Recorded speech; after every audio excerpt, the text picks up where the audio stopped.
The miniature pink pine was an indicator of scungy soils, as Brian put it.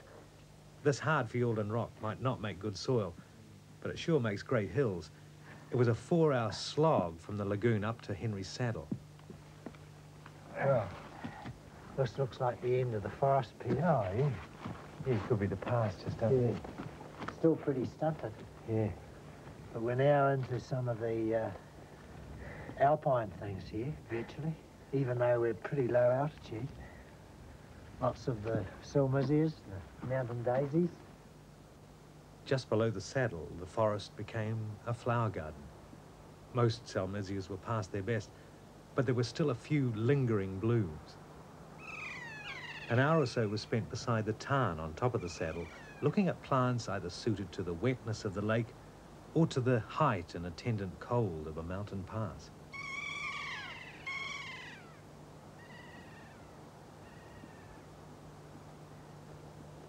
I thought we'd find one of these sooner or later on these rocks. It's one of the Edelweiss, New Zealand Edelweiss. Oh.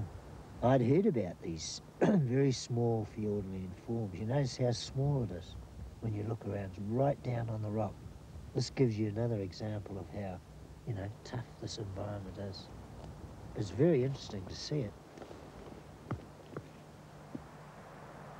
We decided against repeating the climb that Richard Henry made above the saddle, from where he viewed the distant fjords to the west.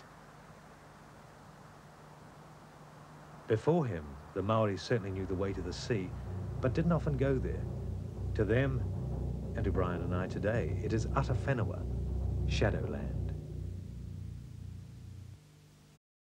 In 1910, the hills between the saddle and the sea became the new home for 18 wapiti, or elk, a gift from American President Roosevelt.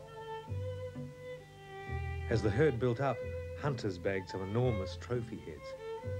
Wapiti have browsed over 3 million hectares of Fiordland National Park, and so are frowned upon as noxious animals.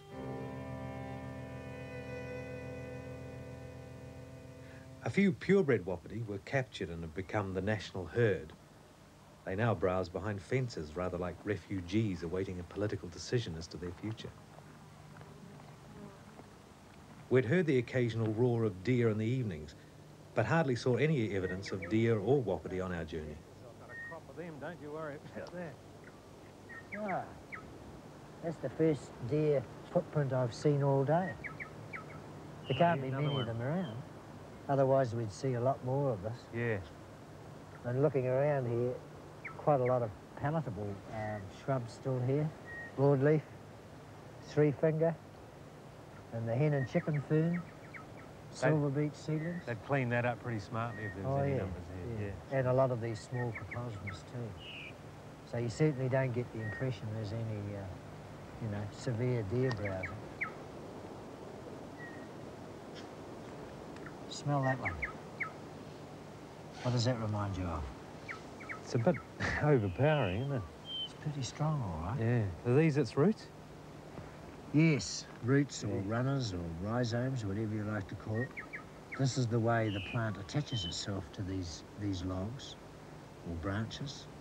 And it's through this system here of spongy roots or runners that the plant sucks up the water from the atmosphere or from the stem, and the food from the bark or rotting bark of that tree. Custard and liniment. Is that what you reckon it is? No, that's doing the plant an injustice, Peter. Now here's another one too. This bamboo-like thing, which has flowered long ago. That's another perching orchid there. Yes, yeah. This is the dendrobium. The autumn-blooming orchid Irina is profusing beside the track. Native orchids are one of Brian's many interests, so the descent was very slow. After a damp 8 hours, I hoped fervently that the gentler tumble of the Stillwater River meant we were getting closer to the sea.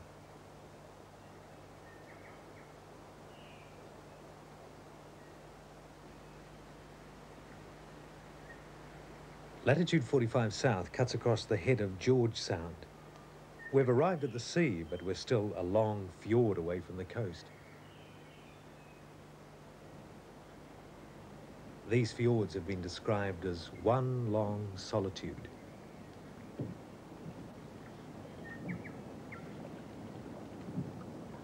But it hasn't always been so peaceful here.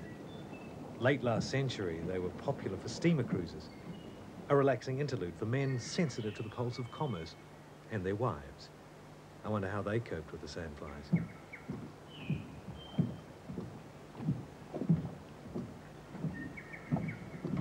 Behind gloves, veils and insect repellent, they went on nature rambles and staged regattas here in George Sound, followed by picnicking, and afterwards the regatta ball was held aboard the steamer Tarawera.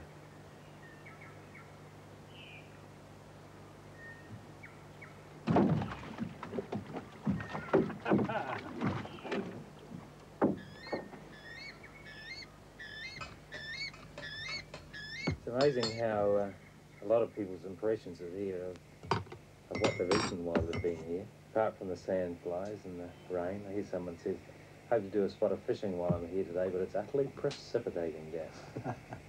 All 7 metres of it. Yeah, that must be one of the biggest impressions you've got of this place, isn't it? Yeah, it's certainly the most, significant thing about this forest. For me anyhow, coming from the, working in the eastern forest. Yeah. It's just incredible how much water goes through this sort of system. I think probably the best sort of indication I get of it anyhow is the tremendous growth of mosses and liverworts and ferns, not only on the ground but on the trunks of just about every tree, up in the boughs, dripping off the leaves, the old man's beard moss. A lot of things fruiting, that's something I noticed, a lot of fruit in the shrubs around the place. Yeah. Does everything, do you think it's a good fruiting year for all sorts of things?